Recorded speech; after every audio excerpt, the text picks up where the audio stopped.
You're listening to the Proposify Biz Chat with Kyle Racki, a podcast for entrepreneurs looking to scale. This episode is brought to you by Proposify, software that streamlines your proposal process, impresses clients, and helps you close more deals. Head to proposify.com to start your free trial today. Hey, what's up? This is the Proposify Biz Chat, and you are listening to Kyle Racki. That's me, and here I'm talking about the podcast and the future of this podcast. So one thing I started doing just maybe a month or so ago was I said to Lindsay, who's on our marketing team and really kind of manages the podcast among a million other things here at the company, and I said, Lindsay, can you stop booking guests for me? Can you hold off for a little while? I need to figure something out. She said, okay. So here's the thing. I've been doing a podcast now for over 3 years. It used to be Agencies Drinking Beer, where we had a different agency owner on every week to discuss and talk about agency stuff. We used to drink on the show too, and I got too shit-faced, so I stopped doing it. I wasn't at my best then. And then we rebranded the podcast just over a year ago as the Proposify Biz Chat.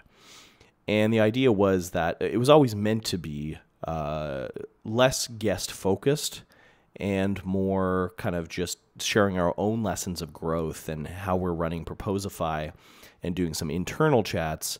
And I was going to do the occasional guest interview, but I wasn't going to focus on it. What ended up happening was that we got a lot of people who were applying to be guests, and we kind of felt bad saying no to them. And there were some really good ones. I think for the most part, if you look back over the last year of the Biz Chat, you'll find that there's a ton of value in the people that we've had on. Some notable guests that we had on were Dan Martell, Nicholas Kuzmich, Tucker Max, just very recently. Probably some others that I'm forgetting off the top of my head, but you know, really, really great guests who shared really valuable advice. But I think it was the interview with Tucker Max that was the clincher for me. And it wasn't because Tucker was a bad guest. It was actually because he was a great guest. And I realized through that interview with Tucker that when I was preparing for that interview, I was going through articles he wrote. I was going through books that he had written, really reading up on him and studying him so that I could ask great questions. And I realized at that point that I wasn't doing that with most of the other guests. People that were contacting me through booking agencies, I was kind of just, I had the call on my calendar. I maybe crammed 10 minutes before the call, and I don't think I've been actually the best host or the best interviewer. And I think it shows in the numbers. Like, if I look at the growth of the podcast, there hasn't been a whole lot. Even when we rebranded, we actually lost some downloads every month instead of gaining some, and we haven't built it back up over the year. So I'm just putting it out there and being very transparent about the fact that, you know, we don't get a ton of listeners, or we have a base who listen to it, but it's not growing. And I think if something's not growing, there's a reason for it. The other thing was that I was feeling like the calls for the podcast that were in my calendar, I wasn't looking forward to them. I was kind of dreading them. Again, no knock on the guests that we had. We had great people, and I'm happy that I met all of them. But if something isn't enjoyable, there's usually a reason behind it. And if you're not enjoying what you're doing, you're probably not going to be as good at it as somebody who does really enjoy it. I'm sure Tim Ferriss loves talking to celebrities and athletes and politicians and all, you know, the bigwigs that he talks to on his show. He probably eats it up, and he probably prepares for hours and has a team behind it. Same with Andrew Warner from Mixergy. You know, we're talking a lot about different marketing, you know, topics, SEO. We're talking about some agency stuff, some business and entrepreneurial stuff, but we didn't really have a hook for the podcast. The other thing, too, is that interview podcasts are everywhere. It's basically anybody who starts a podcast pretty much starts with doing, I'm going to book some guests and have them on. Hence why there's tons of companies out there that the core service that they offer is they help you get on other podcasts. There's 400,000 podcasts. and it's growing every year. So huge opportunity for podcasts if you've got a unique angle, if you've got a niche topic, if you've got a hook, or a personality. So here's what I want to do.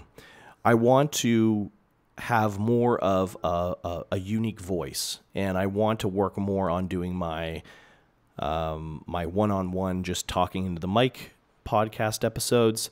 I want to do more talking head stuff, doing some video on YouTube. We're finding that actually YouTube is growing for us more than just the audio only channel.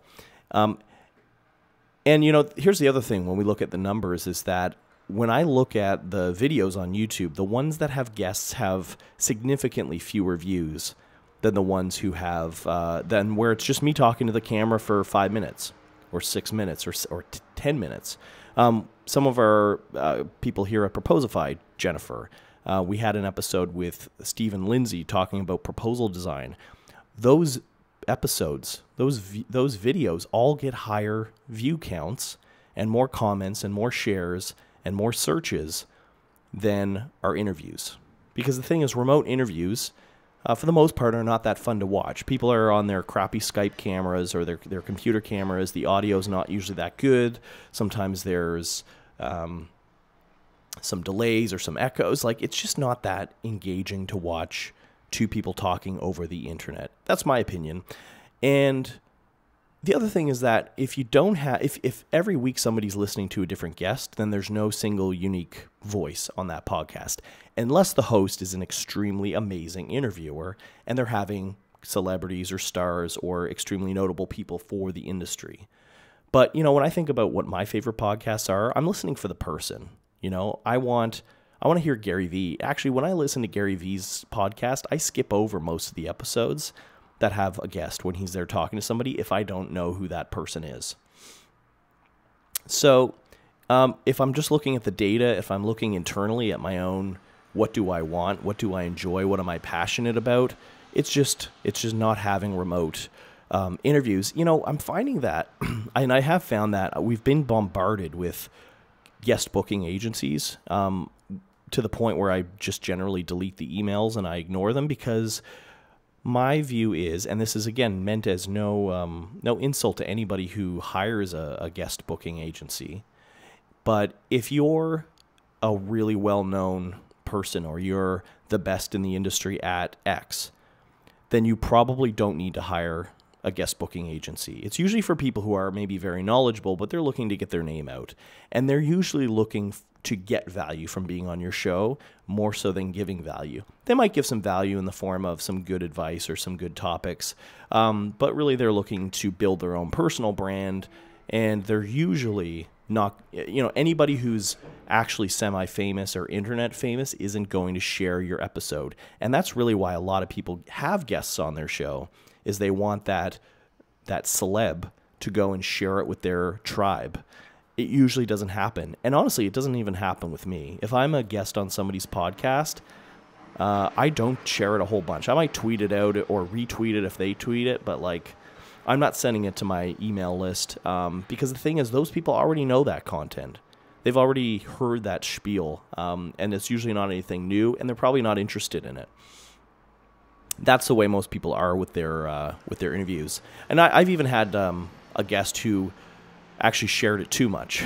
We had a guest on here who I'm not going to name, but I don't know what service he used, but he kind of spammed the hell out of the episode to the point where we had our social media Slack channel, we had to mute it, because for weeks, maybe months, there was just people tweeting that episode, and I don't think it was really authentic. I think it was some kind of automated service doing it. So long story short, what are we going to be focusing on going forward? I'm going to be focusing on video, because one of our top shared, or rather top viewed video on YouTube is actually my cold email video. It's the best cold email I ever received, and how to steal the approach, gets disproportionately more views than any other video. And so that is because it shows up in searches for cold email on YouTube. I want to produce more videos like that. I think when people are looking at YouTube videos, they're looking for shorter ones, more meat, more point form, and less just people having a chat. I will still do some videos, I will still do some interviews under certain circumstances. If Gary Vee ever wants to be on the show, I will absolutely chat with him because I want to chat with him. People that I just really want to meet and talk to, or I think will offer incredible value, like the Tucker Maxes, like the Dan Martells, or the Nicholas Kuzmiches, I will still have on the show. But overall, this is going to veer away from being an interview show. And, I'm still going to have friends come in and chat in person. It's actually really hard here in Halifax to get a lot of people in the office because we're sort of stuck out in the middle of the ocean. It's not like I live in New York or San Francisco where there's tons of, notable people in the tech or marketing industry that are just local and want to come in and chat. But I still have really amazing people that I know here in Halifax who would offer a tremendous amount of value. And I want to have them on the show and shoot videos, but it's going to be a little bit more point form. That's kind of where we're going. We might even move away from this podcast being Proposify branded. It might just be me, and I might just be sharing my own entrepreneurial journey and startup story, and less focused on, interviews around agencies and that kind of thing. So we're kind of figuring that out now. I'd love to hear from you. What do you guys think I should do? If you listen to this, what is it that you really enjoy and love and get out of it? Email me, kyle@proposify.com, and share it with me. I'd love to hear what you think. And if you have been a guest on the show in the past, I just really want you to know that I really do value your time and what you've shared with me. Obviously, quality fluctuates. Some guests are better than others. Some episodes are better than others. It's just the way it goes. But I do appreciate people who have been on the show that we've published. And, I'm sure you're going to keep crushing it. You're going to get out there and be on other podcasts. It's just not going to be this one. So thank you, everyone. Thank you for listening. Again, I want to hear what you think. Please email me, kyle@proposify.com, if you are a fan of the show, and tell me what you value the most, what you would like me to cover, and what you think of the evolving format of this podcast. Thanks again for listening, and take care. Thanks for listening to the Proposify Biz Chat with Kyle Racki. For more episodes, check us out on YouTube, iTunes, SoundCloud, or Google Play. Click subscribe to get updated on the latest episodes, and be sure to rate and review.